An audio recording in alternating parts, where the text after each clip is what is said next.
So I'm delighted to have Harris Goldberg, a longtime friend of mine, with us today to talk about the economics of filmmaking. Harris is a screenwriter, a director, and a producer. He's done all three. He's also teaches uh, at both UCLA and McMaster University, I think, film, and he's got a pretty extensive bio. We're just going to try and quickly summarize it. It all starts, well, his own bio, as he's written it.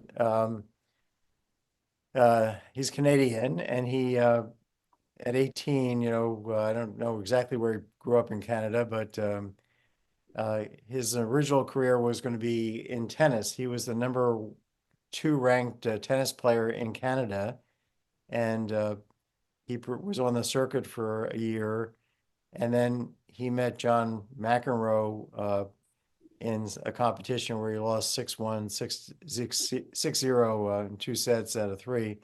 And at that point, he decided tennis was not his life's work. So then he started writing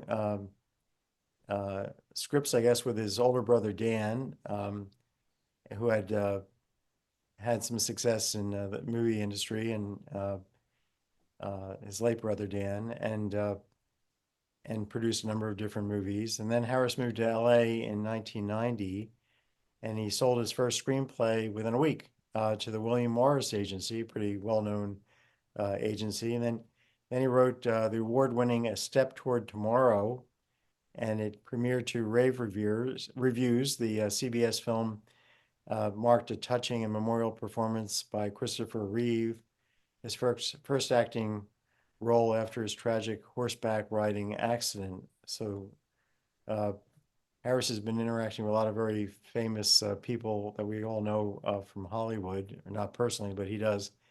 Uh, from there, he got into a multi-picture deal at Disney, became friends with SNL alumni Rob Schneider, and the two did a series of stand-up performances, including co-hosting the Montreal Comedy Festival and a memorial appearance on Late Night with Conan O'Brien, where Goldberg and where Harrison and Schneider performed their satirical Blue Man Ass Group. I don't know what that's about. You never told me about that one. Harris Okay. went on to write and co-produce Deuce Bigelow, Male Gigolo, for Adam Sandler's Happy Madison single. And then he worked with Dana Garvey. I mean, just think about this list of people where he wrote and co-produced The Master of Disguise for Sony. So now he's working, Disney and Sony. I mean, this is the list of is really quite impressive. Without a Paddle is another movie followed for Paramount, starring Seth Green and Matthew Lillard and Dax Shepard. And then Harris crossed over into television, and he was writing pilots for HBO, CBS, NBC, ABC, TNT, uh, Warner Brothers, and USA. And he wrote and co-directed then the film called Numb. This picture starred Matthew Perry, the late Matthew Perry, Mary Stenberger, Kevin Pollak, and Lynn Collins. I'm sorry this has gone on a long time, but it's just very extensive. Let me just get pretty quickly to the end here. Um, his next directional effort was as a director was Alex and the List. It starred a number of you know people that are the folks who know about the folks in Hollywood are familiar with, including Patrick Fugit and Jennifer Morrison, uh, Victoria Tennant, others. He created an hour drama called The 5 O'Clock Shadow for ITV and the producers of Sherlock in the UK. Uh, and then he wrote and set up a directed We have to stop. This is getting disgusting. a quick draw. Uh, so okay, I will try and stop it. But it goes on. You did a sci-fi thriller as a producer for called Abilene, and you're now currently writing and directing two Canadian co-productions. And between projects, you're a visiting professor of writing and directing at UCLA and McMaster University. So welcome, Harris. It's great to be with you. Thank you, Larry. That was very exhausting and sweet of you.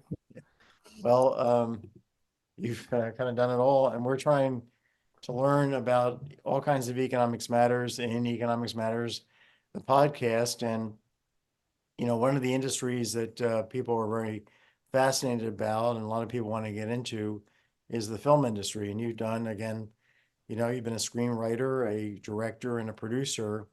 And, I'd like you to kind of take us through a little bit about each of these different uh, roles in the industry. And maybe just to start with as an overview, how, if you're thinking about becoming Harris Goldberg, how likely are you to succeed? Is this like a completely impossible dream, or is it all luck?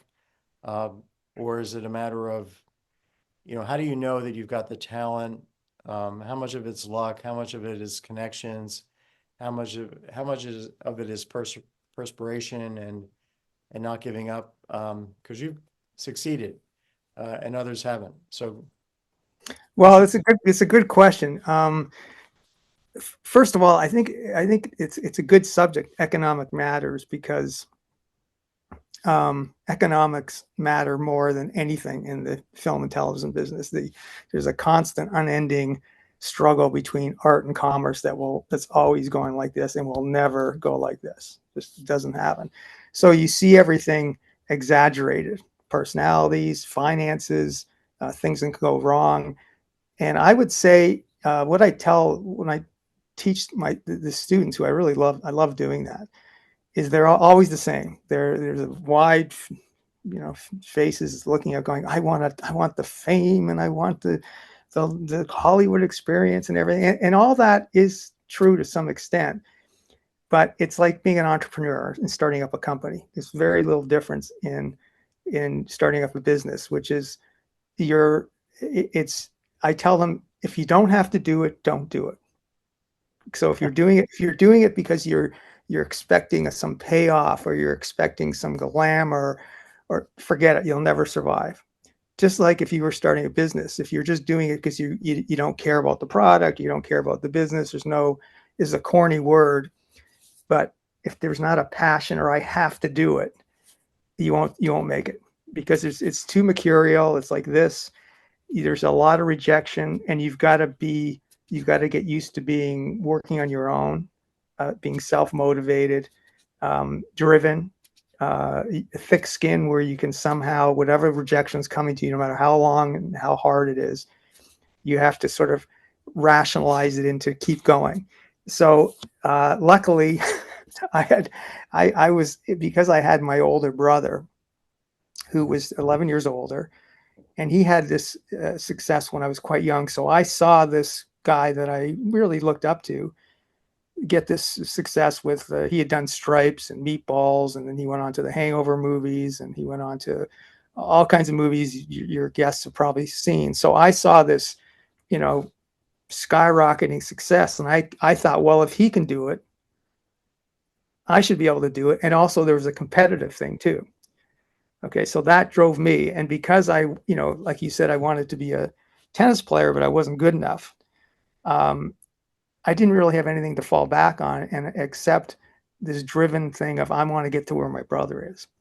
So I was just single-minded. So, I went to California, on my own from Canada. I became an American citizen. I went through all that stuff. And when I got to Los Angeles in 1988, it was magical, but it was a whole different experience. And having been in the business for 32 years, I've seen the cycles now, and we're at a very interesting place now that's completely changed to what it was back then.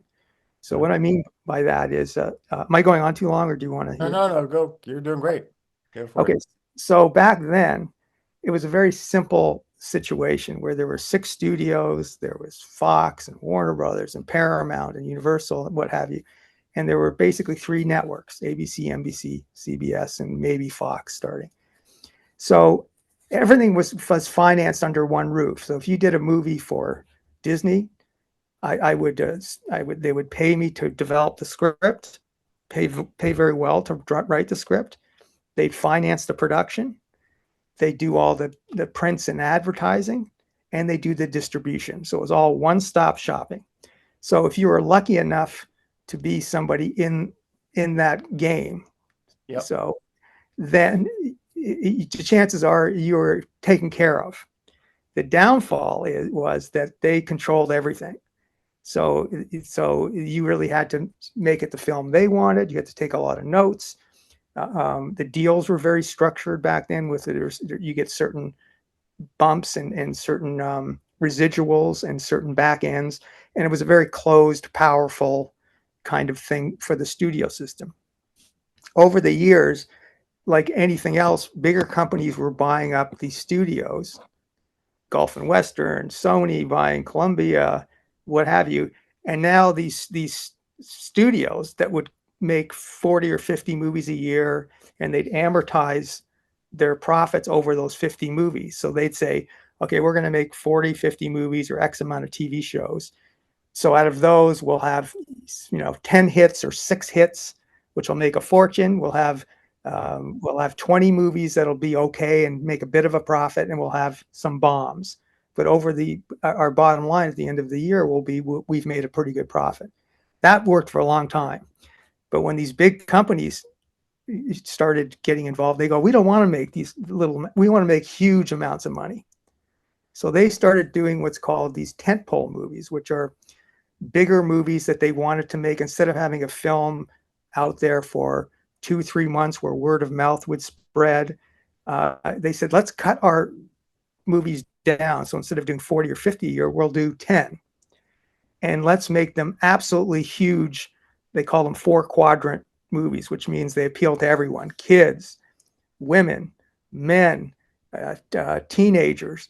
And so those kind of ideas by nature had to be big intellectual property that sort of was Barbie is a newer one, all the Marvel movies. So all these cool original movies from the 70s and 80s, and the comedies that I was doing back, the Deuce Bigelow's and all that, it was like, we can only top off and make anywhere from 50 to $70 million. And back then you would make money theatrically. So a movie would come out, remember, you would pay your $7, and so it would be out for 3 months, and they'd make, you'd make your money. So it'd be a big opening weekend was $20 million back then. Now that would be considered a bomb. But over the span of 3 months, or however long it was out there, it would say top off at, anywhere from 40 to 70 million. Then they would sell it internationally. And so they'd get the international money for the next few months. Right. And then there was legally, contractually, it can only go to DVD back then. Remember, right. We had our discs, and then you had rentals and stuff. And then that would be on for a certain time frame.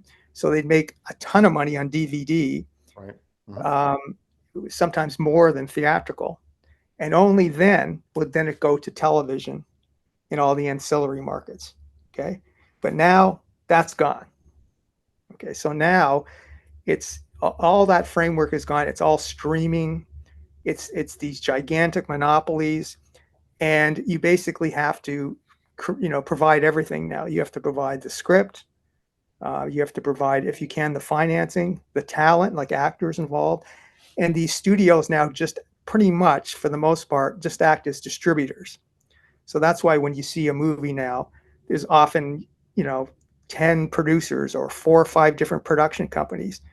So the reason I'm telling you that is that it really comes down to the money now. Whereas before, there was a sort of a nice stream between the creative element. Is the idea original? Is it interesting?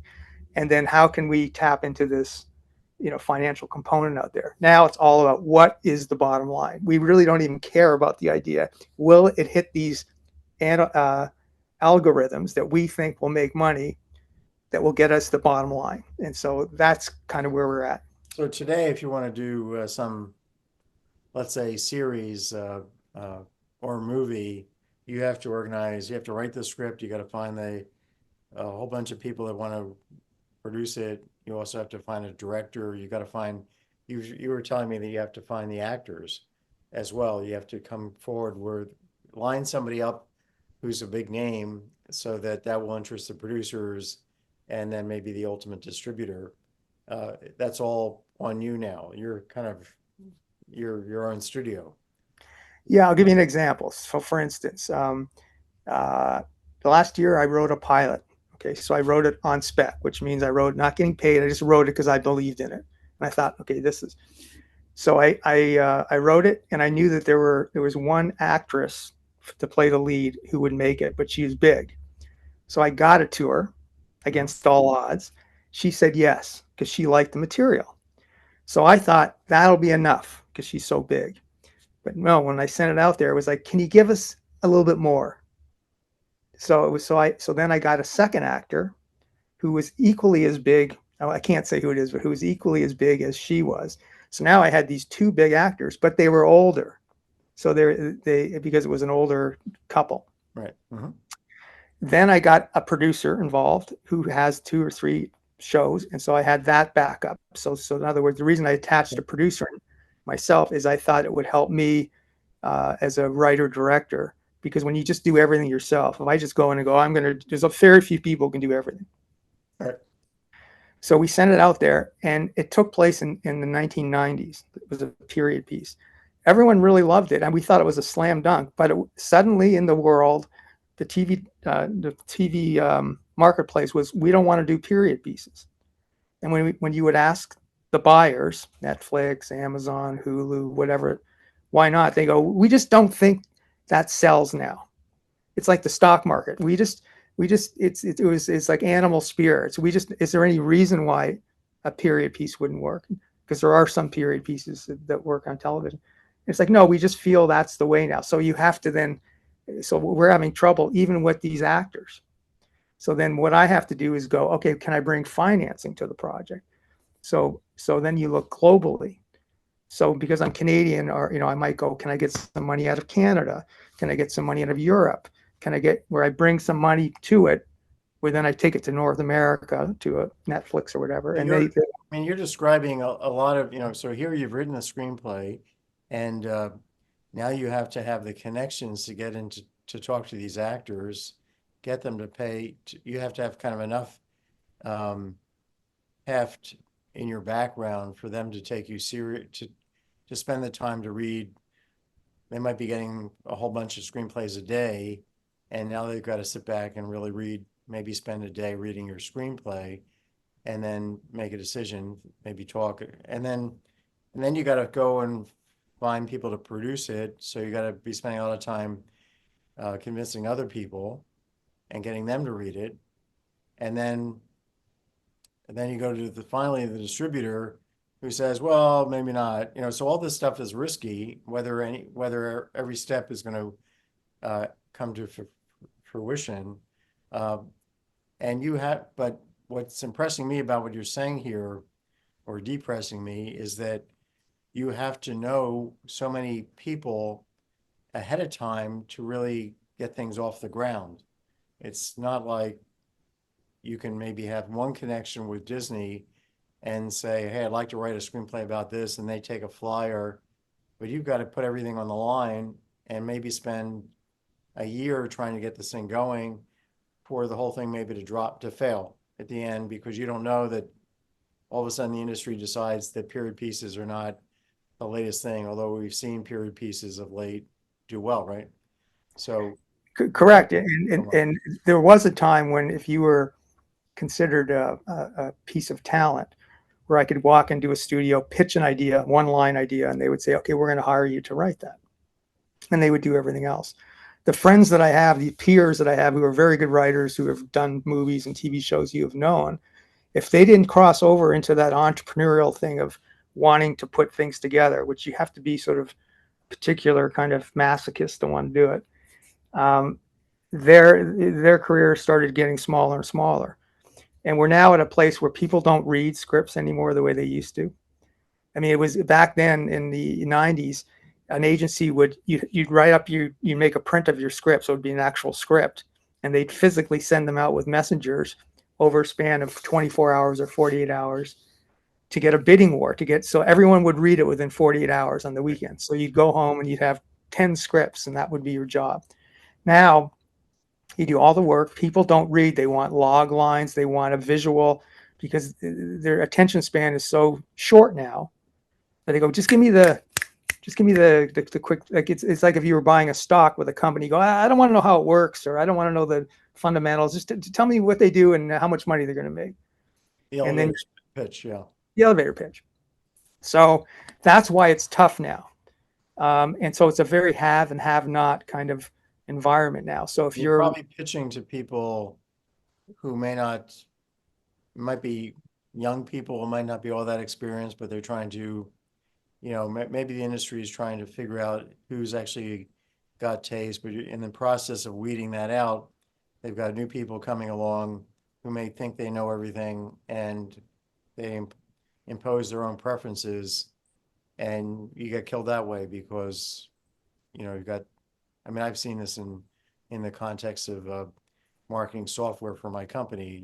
I go to a big financial company. They've got somebody who's, from my perspective, just wet behind the ears, but they're sure they know everything about the industry because in order for them to progress in their profession, they have to pretend they know everything, or they know everything about, and then you get rejected because they've decided that they need to show off to their boss that they can reject. I don't know what it is, but no, it's exactly, William Goldman, who was William Goldman was one of the great screenwriters of all time. He wrote Butch Cassidy and the Sundance Kid. He wrote All the President's Men. He wrote Princess Bride. I mean, he was wonderful. And he wrote a book called Adventures in the Screen Trade, which I used to give to my students. I said, this is the only book you need to read about Hollywood. And his one line came in the foreword, and it just said this: nobody knows anything. And he was true. It was right. And so as long as you hang on to that, you realize it's all smoke and mirrors. right. And and I think that happens in every business. Now, what I mean by that is today, you're right. The executives are very young, and they don't have a deep historical knowledge of what came before. So if I'm giving them a reference to, say, Steve McQueen from Bullitt, and say, "Oh, this is the action sequence." Yeah, one of the great, driving sequences, practically, and they'll go, "Who's Steve McQueen? You mean the director?" I go, "No, the actor from." And they go, "I don't know. Did you ever see Bullitt?" "No."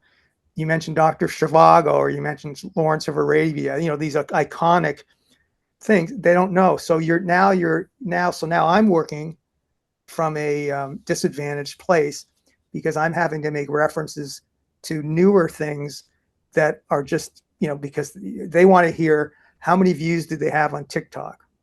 We want to go with this because we saw somebody have 2 million hits on YouTube, and they're equating that viewership to success, when it has nothing to do with, is the story good? Is it going to bring people in? Is it resonating universally? All the things that actually make human behavior go to want to go see something for an hour and a half, or hang out with a TV show every week. Yeah. So that's the problem.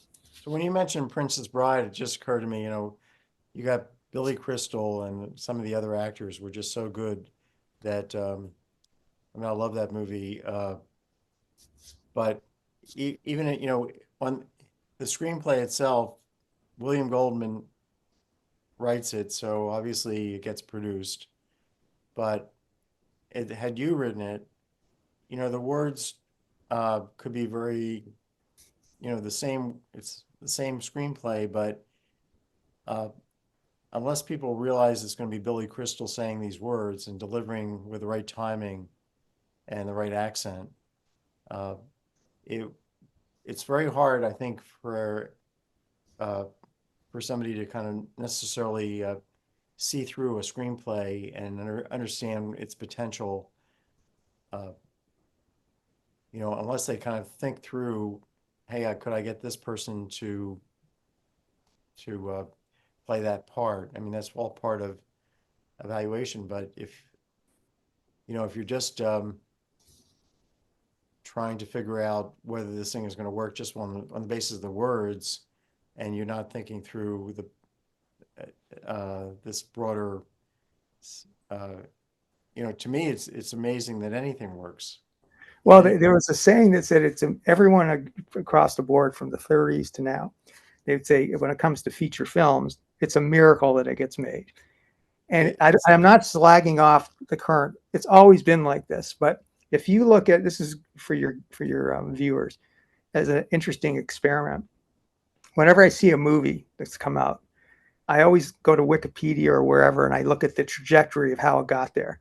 And all the great movies you've seen, TV shows that have been, you just go, oh, that's a no-brainer. So-and-so is in it, whatever.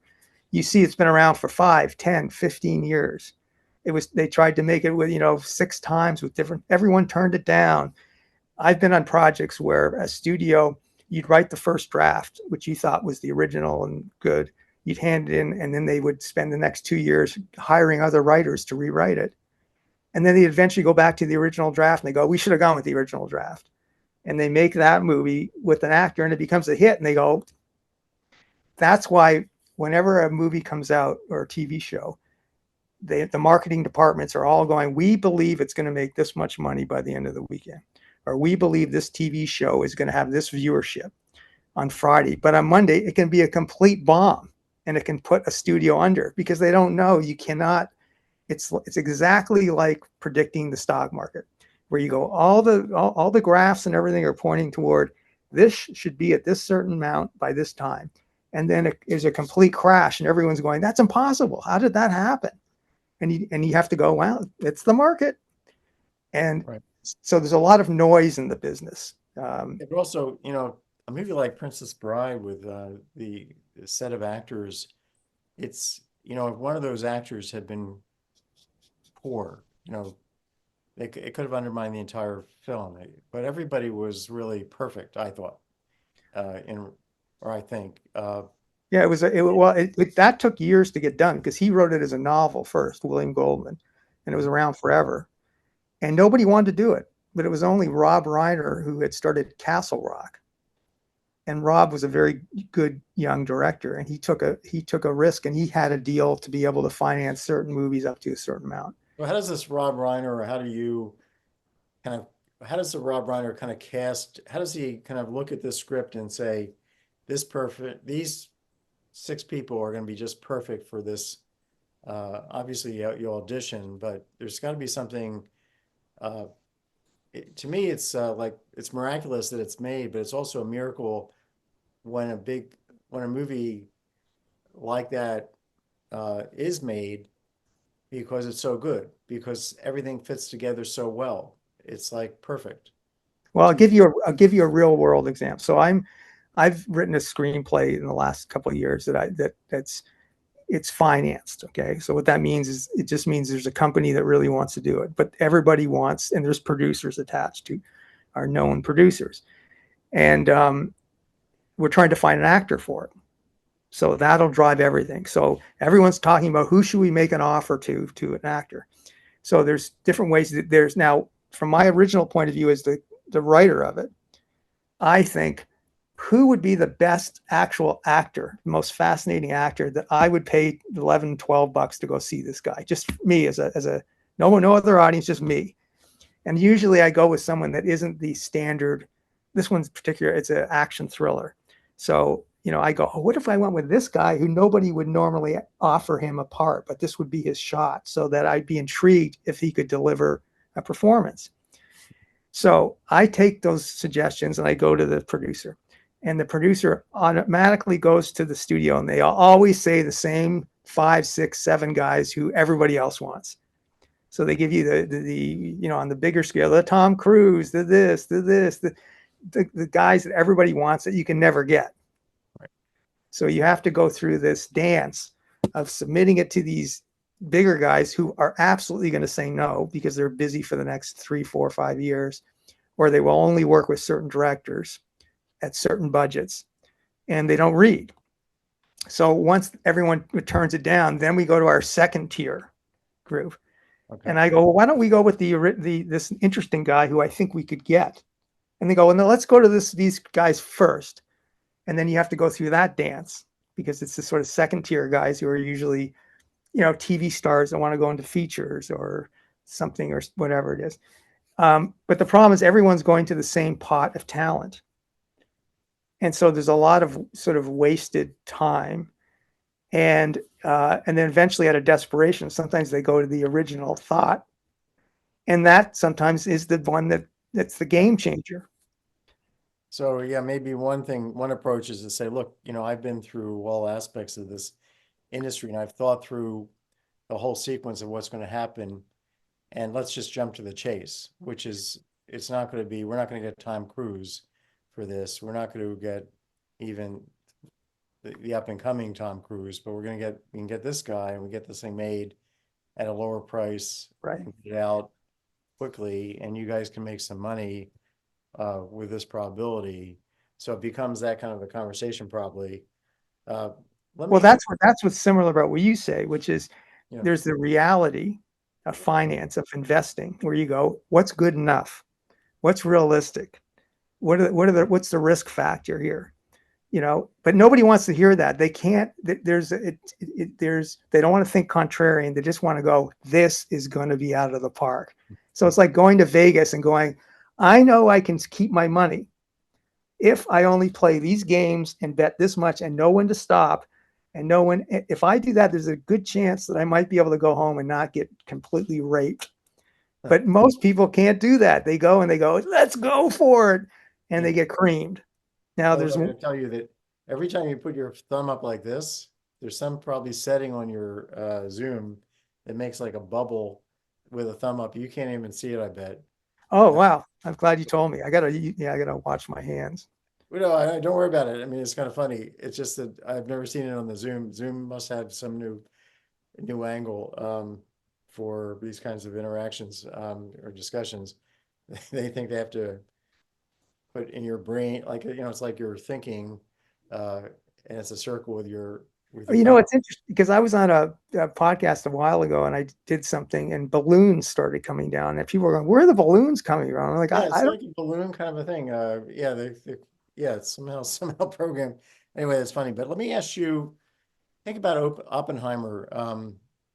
How did that movie actually happen? Is this another 10-year uh, episode that it kind of, somebody wrote a book and then it failed, they tried to get it made and then people rejected it. And Yeah, the only reason Oppenheimer got made was because of Christopher Nolan, the director and the writer, because he makes these elaborate movies, that are often one-off subject matter. Oppenheimer has been a very interesting character that's been around, that's been pitched many, many times. In fact, I pitched because I'm fascinated by Oppenheimer when I was younger, and I would mention that people go, Oppenheimer, like, are you out of your mind? A physicist, atomic bomb? But he wrote it, but it took him, 12 years to write it. So he had this very long, involved script. It was very expensive. And if it wasn't Christopher Nolan, no way it would have been made. It had so much against it. Expensive. It was 3 hours long. It was very wordy. It was a period piece. But because it's Christopher Nolan, they're all betting. They're going, well, Christopher Nolan makes money. So he's the Warren Buffett. So they go, it doesn't matter what he's putting. It's Warren Buffett. We got to go with him, even if so that's how it got made. and I mean, we just had the Academy Awards. Do you think it was, compared to other, uh, top movies, this got the best movie award? How would you compare it? I mean, as you said, there's been a bunch of movies about the making the atomic bomb. It hasn't been called Oppenheimer, but there's that little boy and big man, fat boy and Yeah, big, which was Paul Newman, right? Paul Newman, an excellent movie. I don't know that this one is much better than that one. It's different. Uh, No, again, it's not like there was a time. There was a time when you would watch the Academy Awards, not always, but it had 5 nominees. Now they have 10, I think. They have 5 nominees, and for the most part, when you heard the movies, it was hard to deny them. Godfather, The Conversation, Gene Hackman and was a really good French Connection. French Connection. I mean, these are movies that, you know, generationally stand up. Right. Now, you know, when you watch the Academy Awards, you kind of go, I think that just won because it had to win, you know, on a marketing front, because these studios, the movie makes $1 billion or 900 million, however it made. It's serious subject matter. They put a ton of money into promoting. We got to win this, and the first ones to start doing that was, you know, Harvey Weinstein, who's now in prison, obviously. But he would work behind the scenes to make sure one of his movies won an Academy Award, and he'd pay people off. And I don't want to go into whatever, but so now it's more of a it's more Well, of a when you say you think he paid people off, because you don't know, right?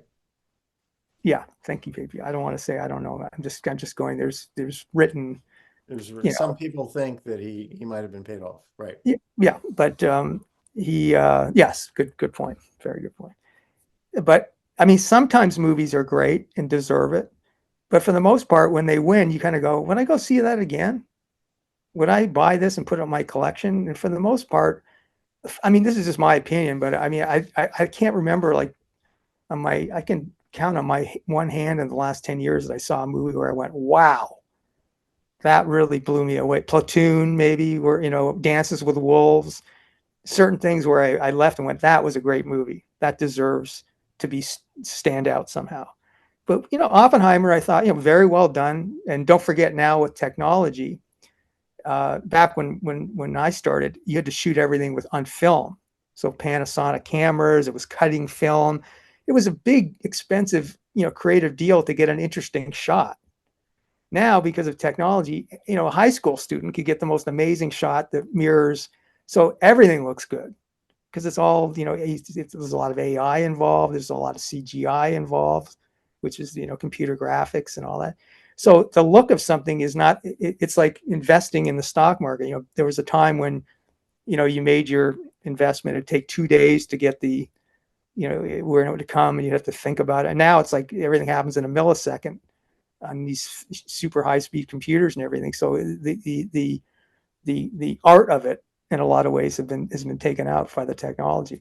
So let me take you back to you get to Hollywood around whatever 1988, Yeah. and is the first thing you do you sit down and did your through your brother?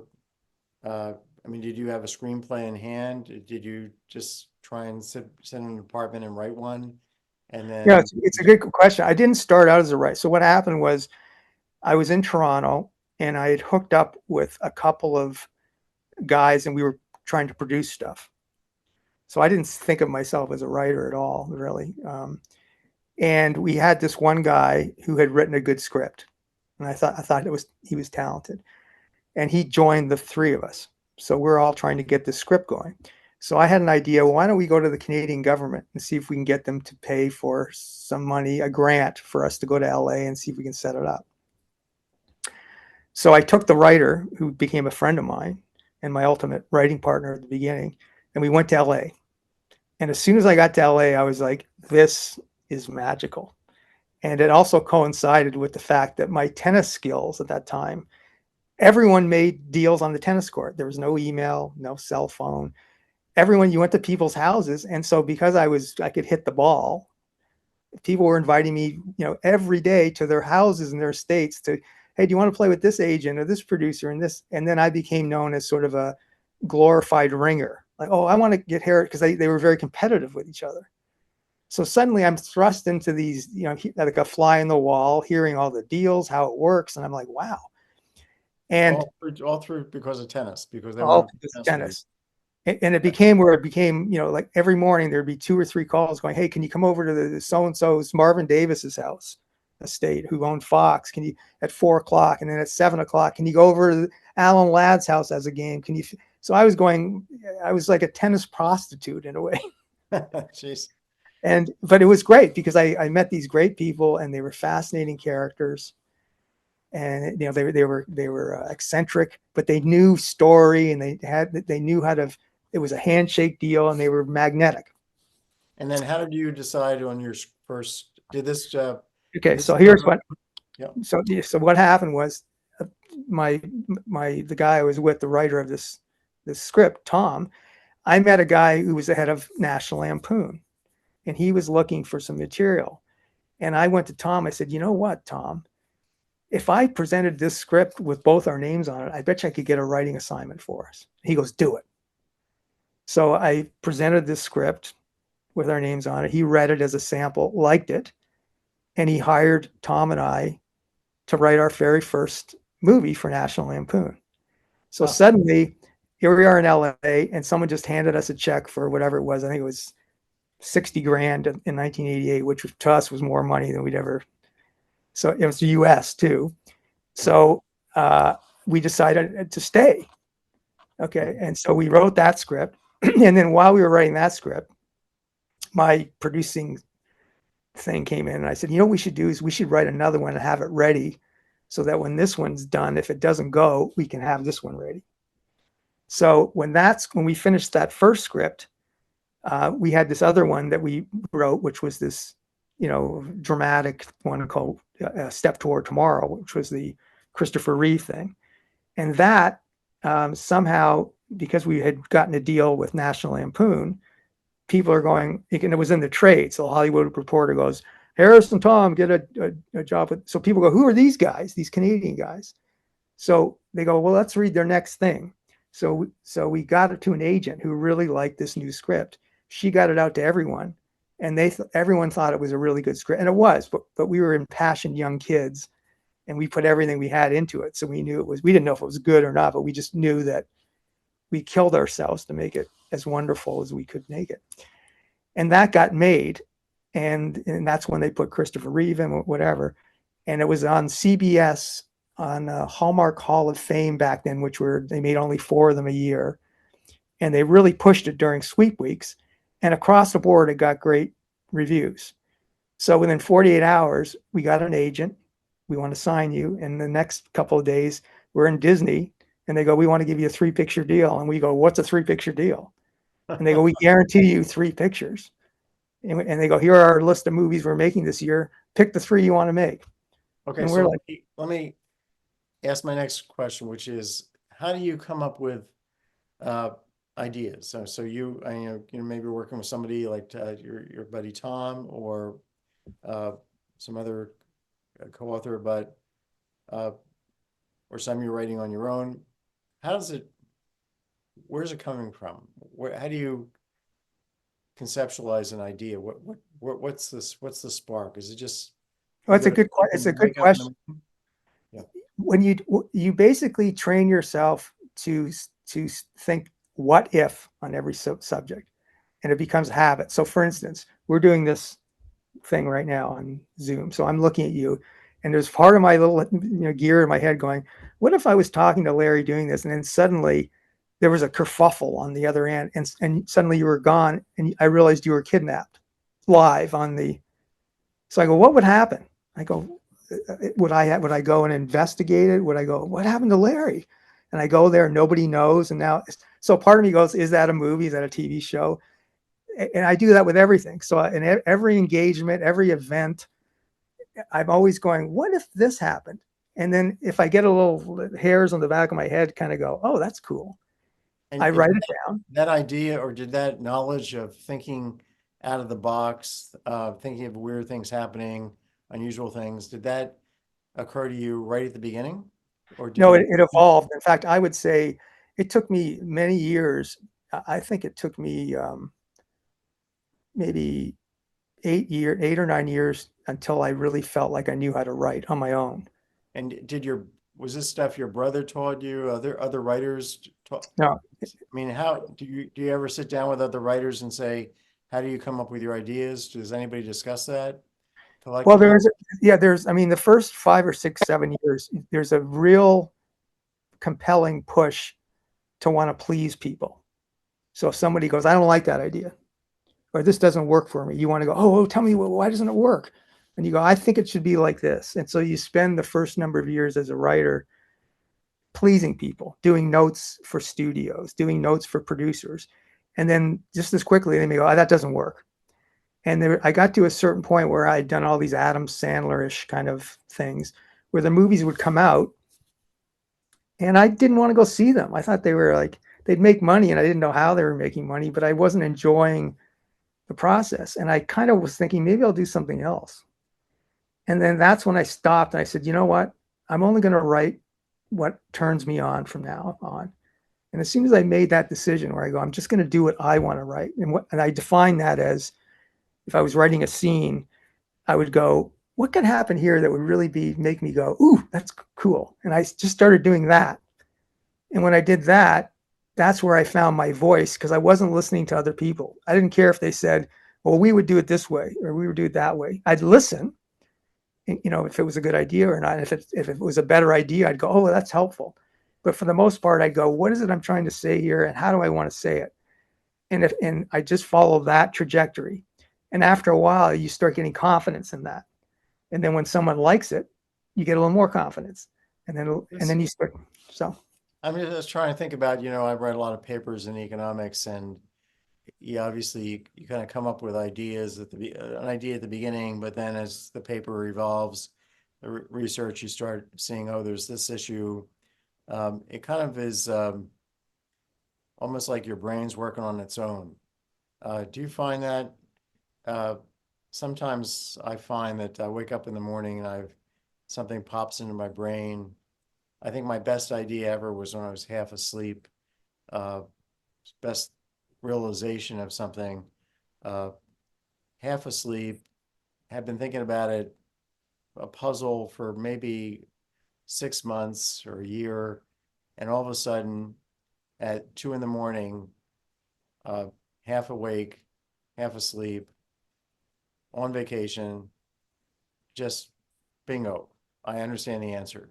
absolutely. And that's a great question. Now, I used to think if I wasn't sitting in front of the computer for 10 hours a day, grinding it out, that wasn't writing. Now I realize half the writing I'm doing is when I'm not writing. And so what I have is I have books, notebooks everywhere, by my bed, in my car, on me, and if I come up with a problem, so I get to an end of a scene, I go, I don't know what to do next. I don't know where to go. Then that's when I take a break and I go on some long walk or a workout. And all I say is, I don't know where to go next, but I need to get somewhere interesting. And I turn off my brain and I go do something else. And I just allow myself to be open. And when I do that, I'll sometimes see something, somebody with a dog or an event, or I'll be walk through a cemetery. And then suddenly out of the blue, I go, oh my God, what if I did that? Something I would never think of. And So, then that yeah, becomes the next thing. And I quickly write it down because I'll forget it. So I've got books full of hundreds of things where I put TV idea, movie idea, character idea, story idea. It's a curse, but it's once you get it down, that can make the difference between, getting to the next level and not, just like you coming up with your epiphany.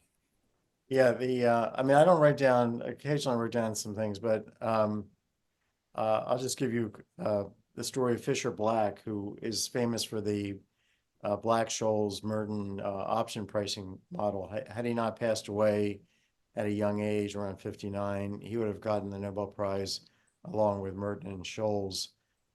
It's like the 50th anniversary of the creation of this option pricing formula. Now there's like, billions of option trades, all that, maybe it's millions or billion, hundred, is a vast market in options that never existed and would not have existed had these guys not put together this formula. And they did it, Merton did it separately from Black and Scholes, but Fisher was a friend of mine and is very kind of peculiar personality, eccentric guy, nice guy, but and always smiling, and looked like something out of the Midwest from the 1920s. Always wore a coat and tie, tall guy, and he always had a notepad. So you're having a conversation, no matter what it was about, he's writing down notes. So it was the most remarkable thing. And just to, he would get interested in some topic like how we should switch from income to consumption taxation. I remember he was hired away. I think he was at MIT or Chicago, I forget where he was, but he gets hired to Goldman Sachs as a partner because he's a big name. They hire him. The first morning on the job, he calls me up like at 10 in the morning. I say, Fisher, didn't you just go to Goldman? Aren't you in your new job? He said, yeah, I just started today. I said, well, he called me up to ask me about consumption taxation because I was, working that public finance to some extent, working a lot of topics. But I say, Fisher, what are you doing? You're supposed to be working for Goldman, not calling me about consumption taxation. Well, he said, well, tell you the truth, I just lost $500,000 the last half an hour, and I'd like to talk about consumption taxation. I said, great, let's do it. And maybe that was relaxing his brain to make the next trade or whatever it was. I don't know that he ever ended up being a good trader, but I think this idea of lowering the pressure on yourself as a writer or as a creative person of any type is just important message for everybody, uh, that you're not going to be creative if you put too much stress on yourself. You've got to let your brain think on its own, right? That I think that goes for any kind of decision making, and I'm guilty of this, by the way, which is, you know, not being patient enough and taking a step back and going, wait a minute, I don't have to do anything right now. right, But we're now in a world where there's an overwhelming drive to get it done and get it done now, or come up with it, and things just take its time. And if you don't respect that, it doesn't matter. You're just burning yourself out, and in the end, you're not going to get it anyway. right. So Yeah, I find that when I've got a paper and I think it needs to be done by this date and I stay up all night to write it, and then I look in the morning, I get working off of like 4 hours of sleep, I'm writing something. I look at it in the morning, I say, this is crap, I start rewriting it. So sometimes I rewrite things 10 times. And usually it's when I've had more sleep, basically, that, and then I realize that it just could not have gotten done without having been, you know, any faster because it had to be rewritten 10 times somehow. That was, listen, yeah, it's sometimes I've got scripts that I have 200 drafts that I've written, yeah, and I still don't know. I go, is the 200th better than the very first one? And I go, it's different. I don't know if it's better. yeah. So it's like writing is rewriting, is kind of my little motto True. here. Um, tell us, so you told us about uh, something gets in your mind, you start a screen when you're trying to develop a screenplay, some idea comes in your mind. Maybe somebody says, let's write something about this, or you're given some direction by a producer, or uh, but anyway, something kicks off, and then you start trying to develop.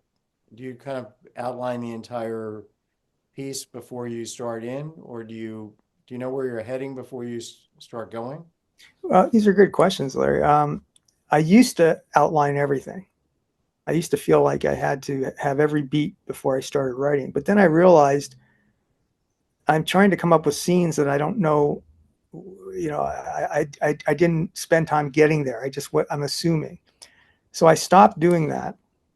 And so whenever I come up with an idea, I go, what's the opening? What's an interesting opening shot? Something compelling that right when it's on the screen, whether television or feature, I go, oh, I'd be curious to go what that happens. And it's usually some action that's happening where you go, what's this about? What's he doing? What's she doing? And then I go, okay, that's an interesting scene. So I go, where could it go? And then I go, all right, what could happen in the middle to twist it? Where you go, oh, I didn't see that coming. So can you give us an example of one you're working on now or one you've worked on in the past what's your opening? Give us an opening scene that you've Okay, shot. so for instance, this was years ago. I wrote a movie called Without a Paddle for Paramount, which made like $100 million, no, altogether. And we were driving along. I was driving with To this be is clear, not all of it went to you because I know about your finances. So Oh, no, no, no, no! It all goes to the studio. Believe me, they make sure it goes to the studio.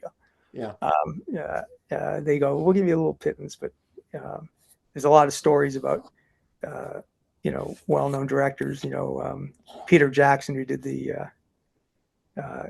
the trilogy of Lord of the Rings. And once it was a success, they'd have to go back and then sue the studio for hundreds of millions because they didn't think it was going to be successful. That happens all the time. Yeah. So, Usually unsuccessfully.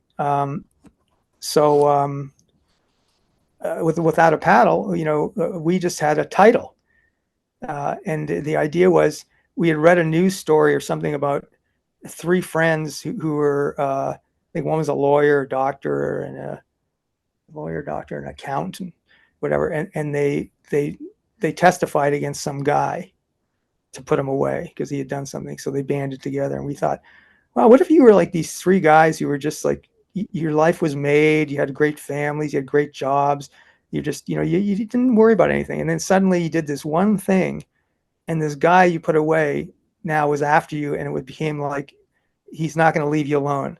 And it just happened that, and we said, well, what could they be doing? They go, what if they go on a yearly trip out to some park, like a deliverance type thing, and they're camping and they're glorified guys who are fishing and doing all this stuff, but they're wealthy guys who are just, and then while they're out there alone, they're being stalked by this guy who's now going away, and and it became a comedic deliverance. So as soon as we said comedic deliverance, we went, oh, that's a big movie, because we had the original movie to draw on the drama, and then we went, how can we make that funny? And so from then we said, what could we call it? And we were fiddling around with things, and then we came up with this, the saying, hey, up at stream without a paddle. And we thought, without a paddle. So we had a starting point, and then because of that, we said, we had the first scene that we could start, and then we just had fun riffing it off, going, oh well, this could happen, and it was hilarious, and we wrote it and just had how do you fun. make it? First of all, what's the first scene? Are they in the lake in a No, canoe? the first scene is we had these three guys in a testifying against this one guy in a, but it was a very funny it was like a my cousin Vinny kind of thing. So you introduce the three characters, you see that they're sloughing this guy off because and you see this guy just staring at them like he's going to kill them, and they don't realize that everything that's coming out of their mouths is putting them deeper and deeper into this is keep your mouth shut. And so it's that kind of thing. I got it. I got it. So anyway, we're coming to the end of the hour. Anything that we should add to, and this has been a fascinating conversation. I know that we could go on really for hours because I've talked to you at length already off camera about the industry and how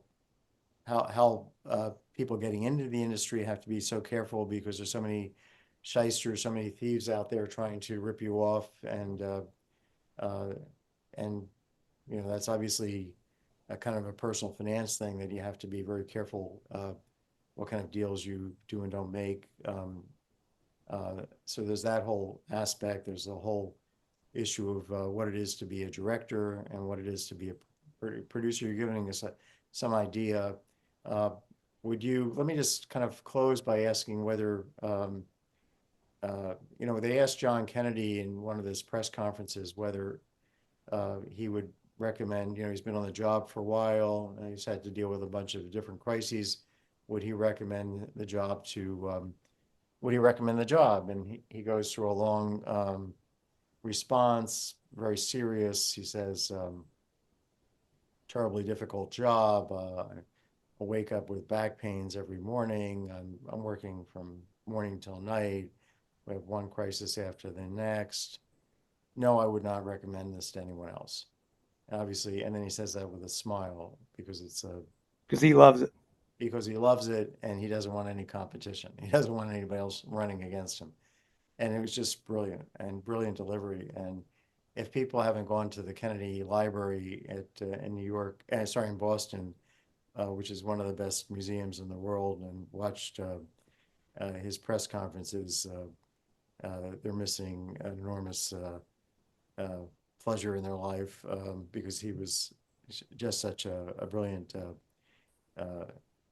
person and marvelous speaker, but also funny.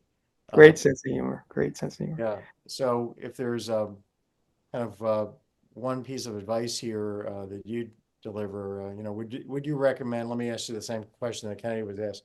would you recommend this to others? This profession of writing, directing, producing, and now having it all fall on one person to make it all happen, rather than going to a Disney and having them organize things for one. What would your answer be? Oh, You it's a kind good of gave that question. at the beginning, but maybe you want to rephrase it or restate it, because at the beginning you said you have to have a passion for this. You have to be willing to do this because you love it, not because you're trying to get rich. Yeah, and I think this secret weapon that I have, if I have anything, whatever strength I have, is this, which is ultimately, I love doing what I'm doing. I love to wake up 6 o'clock in the morning and I can't wait to see what I'm going to come up with to entertain myself. I get a kick out of it. To go, can I make myself laugh? Can I make myself cry? Can I make myself scared? Can I make, and every time I get a little, I have a satisfaction when I finish a project and it works, that there's no other, it's like creating a piece of ceramic art that you just go, I can't believe this actually worked. So I like the process. So because of that, that sustains me in doing it, because I would probably do it anyway, even if I wasn't making money. And then the second thing I would say is, I don't take it that seriously when I go, with all the time and effort and money and stress that goes to making these things. It comes down to very simple things, which is taking the average person and entertaining them for an hour and a half in a movie, or a half hour in a TV show, or an hour in a TV show. It's as simple as that. They're just trying to get away from their normal lives and the stresses of that, and find something to go to that distracts them from their own lives, and you're entertaining them. So it's not brain surgery or anything. So I like those two things. I like entertaining people, and I like I like building the chair that they sit in. And it's as simple as that. So That's great. if you like that, I would say go into the business. Well, that's terrific. Thank you so much, Harris. We're going to hit the stop recording, and but I want to thank you, and hope to get you back on soon to talk in more detail about your work and other people's stuff, and the industry, because I think it's fascinating to so many people. Uh, anyway, here we go. Okay, pleasure. Thanks.